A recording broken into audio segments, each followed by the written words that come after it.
Here? Yeah. Hello. My name is Matthew Hampton, and I've got a brief question for the Archbishop. Sorry, can you hear me? No. Now we can. Start again. Oh, thank goodness. Archbishop, of which current Roman Catholic policy are you most ashamed? Which current Catholic policy are you most ashamed of? I'll repeat it. Okay, let's stick with the Archbishop on that. So, Archbishop, which current Catholic policy, this question is, are you most ashamed of? I don't know whether you're serious in that question or you just want to provoke. Because all our Catholic policies are not just dreamt overnight by the Pope or anybody. If it is a Catholic policy, it is reasonable, it is based on our traditions and scriptures, and there's none about which I'm ashamed, if that is the answer to your question. Okay, and the other question about, I think the Vatican is worth something like, is it $2.5 billion it has, and it invests it all over the place and so on. Do you need all that money? Was that question up there, all the finery and all the rest of it? I was trying to listen, I couldn't quite get... His question was, you talked about the billions in aid that goes to Africa, dispensed by Catholic organisations one way or another, but what about the wealth of the Vatican itself? Do you need all that money? If it means that they should carry St. Peter's Basilica to Africa, that's not the answer. And I don't know what billions of that he says the Vatican has. The billions of this world, I think, are not in the Vatican. We know where they are, and they are not coming to Africa. On the contrary, Africa has been sucked dry by those people, those multinationals. They are the ones who should be bringing our money back to us. I think we are targeting the wrong place.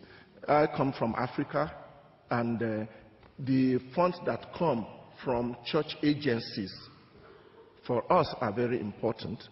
We know that normally in most of those countries, we should not even be looking up to people to help us. We should be helping ourselves, and we are working towards that. And Whittaker, one specific question to you. Why not women priests in the Catholic Church? Well, no, the specific question was, why is it not all right for a woman to be a priest, but it is for a woman to be an MP? That was the specific question. All right. And I have to say to you, I mean, that really does betray a vast ignorance. A member of Parliament, male or female, does not stand in persona Christi at the point of consecration. The Church is not about careers. The Church is about vocations and about theology. And I do not believe it possible for a woman at the point of consecration. Women's ministry is different. This is specific to the priesthood, and probably won't be understood by a lot of the people who don't understand the theology of the priesthood. But I don't believe that it is any more possible for a woman to represent Christ at the point of consecration than for a man to be the Virgin Mary. Okay, thanks. Lots of hands up, and I really do want to go around everybody. So, panel, if you could keep your responses to the point as much as you can. Up there, please. Question to Anne and the Archbishop. How can the Church possibly sustain and justify taking money from the impoverished in Mexico, in Latin America, in Africa, and at the same time suggesting that you're a force for good? I didn't quite hear that question. Okay, thanks. Well, question to Stephen Fry. I'm a Catholic, but I like you a lot. And then, I don't know that the Catholic Church condemns homosexuality as such, only recommends chastity for everybody. And then, if I am not married, I should be chaste. Either I am homosexual or heterosexual. And also, as I have read in your books, you should not, or you don't consider that to be celibate for a long period is something so awful or impossible. Okay, all right, thank you. Now, okay, did I say that? Yeah. I missed that first. Hi, question for Anne Widdicombe, actually. You accused Christopher Hitchens of judging the Catholic Church by the standards of the time, but surely the truths in your doctrines are either eternal or they're not.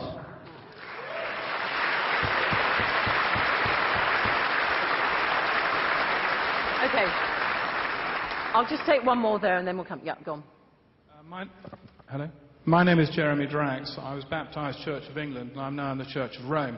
Of all the speakers here tonight, I endorse 100% what Stephen Fry has said.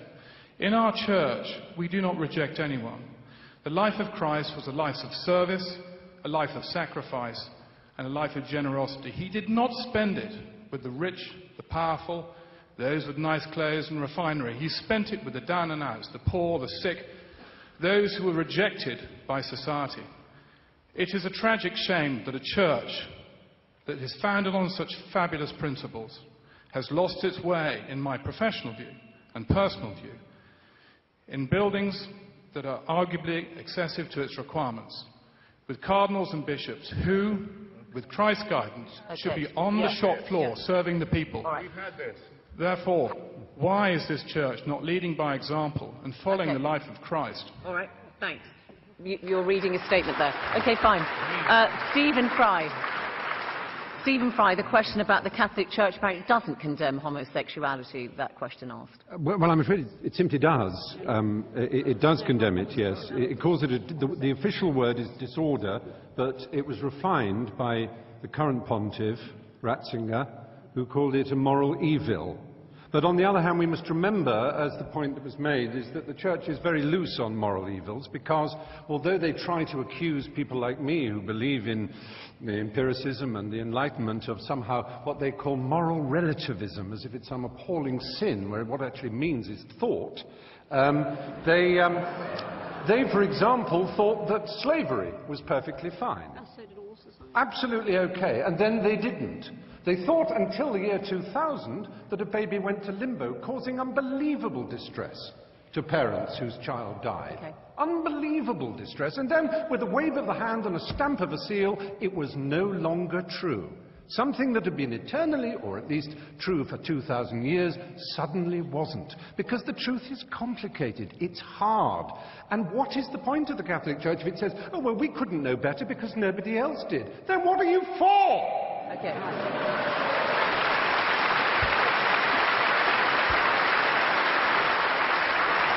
Anderson, yeah, and the question about eternal truth as well, if you could, yeah. I think it is high time. I didn't want to get into too much theology tonight, but I think it's high time that this interpretation of limbo by Stephen Fry was questioned. Now, I actually went to a Catholic school. I absorbed Catholic doctrine. I was certainly taught about limbo, and I don't actually recognise Stephen's description of it. Because it wasn't for all eternity. What limbo was simply, and I do appreciate that to most people this won't matter, but it just needs answering. What limbo was straightforwardly a place where they waited for the second coming. That is all. It's a long wait. Long wait, yeah, long wait. And Archbishop, can you just clarify for us on this thing about homosexuality? The Catholic Church condemns the act but not the individual. Did Jesus Christ himself actually say anything about homosexuality? I don't think he did. That is the wrong question in this regard.